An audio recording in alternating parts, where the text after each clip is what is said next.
میرے آثار کا صدقہ الہی، میرا جذبہ کسی صورت نہ کم ہو۔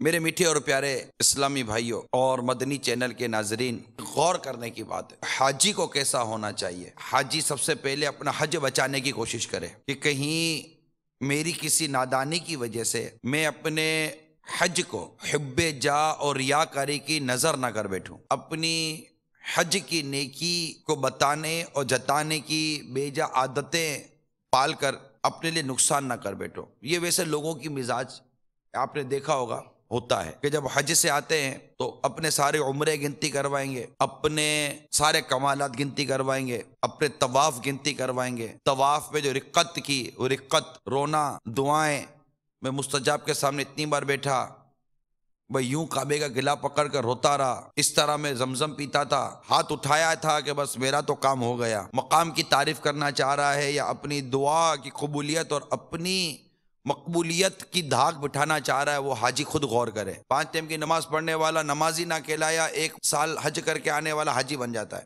15 سال 20 سال سے زکوٰۃ دینے والا زکاتی نہیں بنتا ہے، 1 سال حج کرنے والا حاجی بن جاتا ہے۔ نہیں کہتا اپنے آپ کو زکاتی، نہیں کہتا اپنے آپ کو نمازی، مگر حج کر کے آنے والا اپنے آپ کو حاجی ضرور کہتا ہے۔ وائی؟ کیوں کہتا ہے؟ اگر میں آپ کو کہتا ہوں کہ حاجی صاحب، حاجی فلاں تو میں نے آپ کو کہا نا آپ نیک ہو، یعنی میں کہتا ہوں کہ آپ نیک ہو اور آپ کہتے ہو کہ میں نیک ہوں۔ میں کہتا ہوں یار آپ بہت متقی آدمی ہو اور آپ کہتے ہو میں متقی آدمی ہوں۔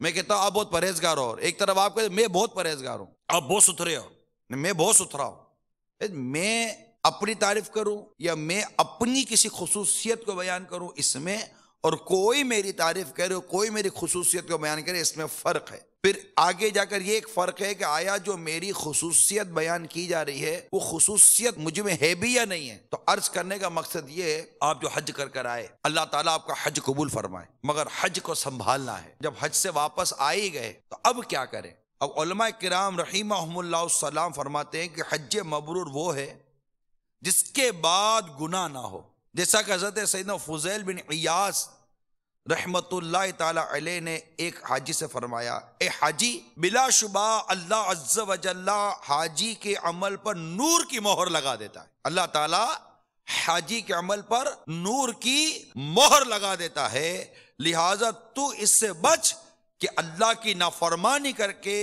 اس مہر کو توڑ دے۔ تو حاجی کو اللہ کی نافرمانی سے بچنا ہے، اپنے حج کو ریاکاری اور حب جا سے بچانا ہے، اپنی ذات کو اپنے منہ میاں مٹھو بننے سے بچانا ہے۔ کوئی آپ کی وہاں حج کی بہاریں دیکھ کر، کوئی آپ کی برکتیں دیکھ کر بیان کرے کہ یار میں نے اس کو دیکھا، یار جب دیکھو یہ کعبے کے سامنے روتا رہتا تھا، مدینہ منورہ میں جو اس کا چلنے کا انداز تھا، مدینہ منورہ اس کا بیٹھنے کا انداز تھا، مدینہ منورہ اس کو درود پاک پڑھنے کا جو انداز تھا، جو کمال کا کفل مدینہ سے لگایا تھا، جو یا مدینہ ترکیب تھی اس کی، میں اس کو دیکھ دیکھ کر رشک کرتا تھا۔ اب کوئی آپ کے بارے میں بولے اس میں اور آپ اپنے بارے میں بولے، اس میں فرق ہے یا نہیں ہے؟ صحیح سے بتائیں، فرق ہے یا نہیں ہے؟ کہ اپنے منہ مٹھو نہیں بننا۔ جیسے حضرت سیدنا امام سفیان ثوری رحمۃ اللہ تعالی علیہ ایک شخص کے یہاں دعوت پہ تشریف لے گئے، میزبان نے خادم سے کہا، ان برتنوں میں کھانا لاؤ جو وہ دوبارہ حج میں نہیں لایا تھا، دوبارہ جو حج پر گیا تھا ان برتنوں میں کھانا دینا حضرت کو۔ حضرت سفیان ثوری رحمۃ اللہ تعالی علیہ تو پائے کے ولی تھے، ارشاد فرمایا، مسکین، تو نے ایک جملے کے بدلے میں اپنے دونوں حج ضائع کر دیا، چوٹ کی۔ یعنی صرف اپنے 2 حج کا بے موقع اظہار کرنے پر امام سفیان ثوری جیسے جلیل القدر محدث کا یہ فرمانا، مسکین، تو نے ایک جملے میں اپنے دونوں حج ضائع کر دیے۔ ہم بیچاروں کا کیا بنے گا؟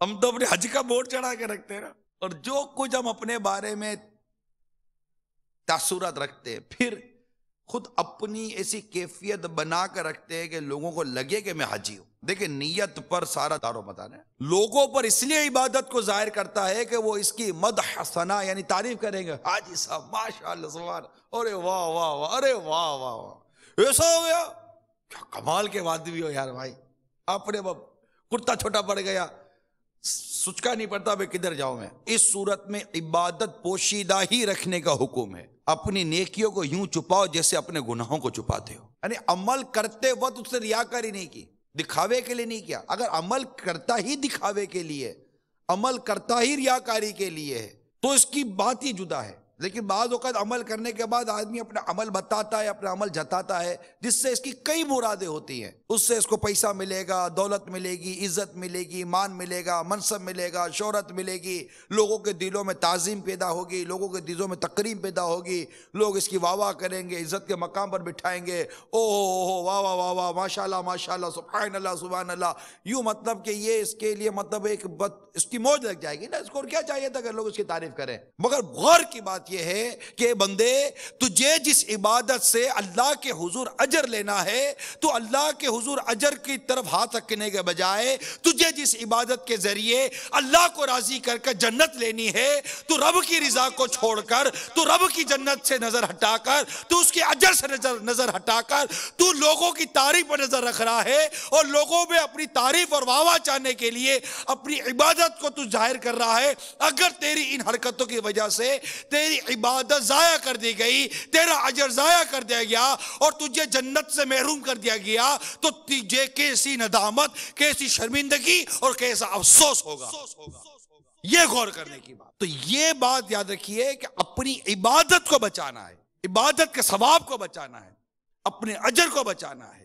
میں کیا چاہتا ہوں، یہ ساری باتوں پر غور کریں. بھائی یہ کرنے والا ریاکار ہے، یہ ہم نہیں کہیں گے. ہم کسی پہ حکم لگانے کے لیے نہیں بیٹھے. ہر ایک کو اپنے لیے جھانچنے کے لیے مدنی پھول عرض کر رہا ہوں. اب حج کے فضائل ہی بیان کر رہے ہیں. ہم تو اپنے حج کے فضائل بیان کر رہے ہیں. ایک تو حج کے فضائل ہوتے ہیں، عمرے کا فضائل ہوتا ہے. میں اپنے عمرے کا فضائل بیان کر رہا ہوں، میں اپنے حج کے فضائل بیان کر رہا ہوں، میں اپنے سفر کے فضائل بیان کر رہا ہوں. بھائی کیا چاہتے ہو یار، آپ کیا چاہتے ہو؟ بس کرے نا بھائی. کتنی تعریفیں سننا چاہتے ہو آپ؟ بس بھی کرے. وہاں کی گئی غیبتیں بھول گئے، وہاں کی گئی چغلیاں بھول گئے، وہاں کی گئی بدنگاہیاں بھول گئے، وہاں کی گئی فضولیات بھول گئے.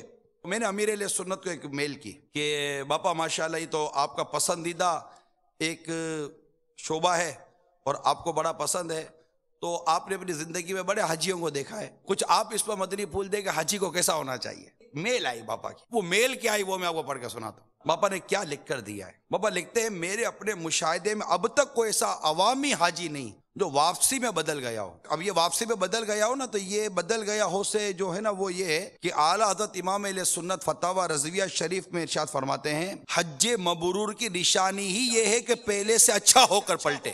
پہلے سے اچھا ہو کر پلٹے، بدل کر آئے گا نا. تو آپ فرماتے ہیں کہ میں عوام کے حوالے عوامی حاجی ایسا میری مشاہدے میں نہیں آیا جو واپسی میں بدل گیا ہو، آنے کے بعد واپسی میں بدل گیا ہو. پھر فرماتے ہیں یقیناً یہ میری نظر ہی کا قصور ہے، جو تبدیل ہوئے ہیں ان تک میری رسائی نہیں ہو سکتی. تاہم قابل غور امر یہ ہے کہ اپنے سفر مدینہ پر آنے اور جانے کے انداز، وہاں پر شاپنگ سینٹروں کے چکر لگانے، خوش گپیوں کی منڈلیوں میں اور ان میں بسا اوقات ہونے والی غیبتوں، عربوں پر تنقیدوں، آنکھوں اور زبان کو بے لگام چھوڑنے، حلال حرام کی پرواہ کیے بغیر کھاتے پیتے رہنے، بہت سارا مال اٹھا کر لانے کے سبب جدہ کسٹم کی الجھنوں، منہ ماریوں وغیرہ وغیرہ بے شمار حرکتوں پر غور کرتے ہوئے ہر ایک اپنے دل سے پوچھے کیا حاجی کو ایسا ہونا چاہیے.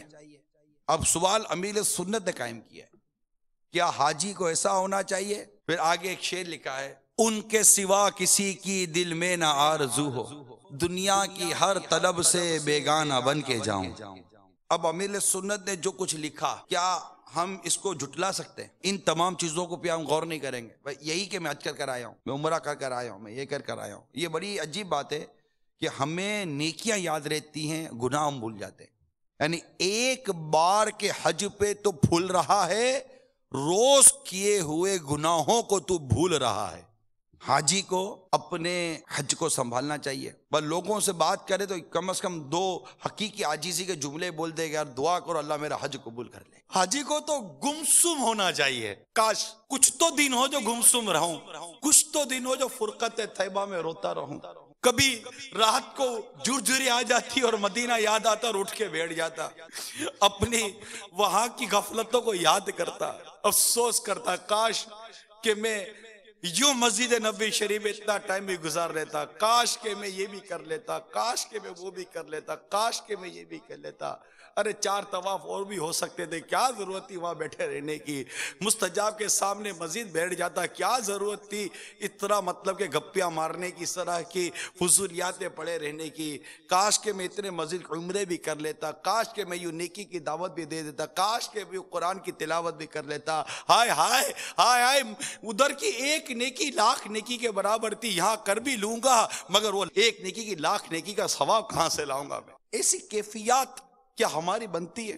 حجی کو کیسا ہونا چاہیے؟ کیا غفلت شیار، یا صرف اپنے حج اور عمرے پر پھولتا، تکبر کرتا، فخر کرتا، دوسرے غیر حاجیوں پر اپنی حاجی ہونے کو فوقیت دیتا، خاندان والوں میں بس اپنے حاجی ہونے کا سکہ بٹھاتے رہتا؟ کیسا ہونا چاہیے حاجی کو؟ حاجی کو تو منکسر المزاج ہونا چاہیے، حاجی کو تو اللہ کی بارگاہ میں اور گریہ وزاری کرنی چاہیے، اور اپنے حج کی قبولیت اور مقبولیت کی رب کریم کے حضور مرتے دم تک بھیک مانگتے رہنی چاہیے کہ یا اللہ بس قبول کر لینا۔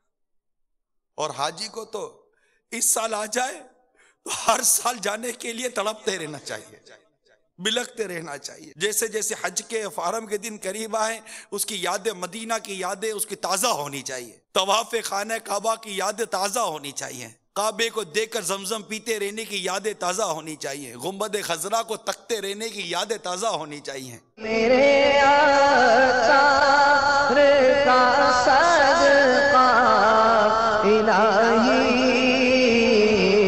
میرا جذبہ کسی صورت نہ کم ہو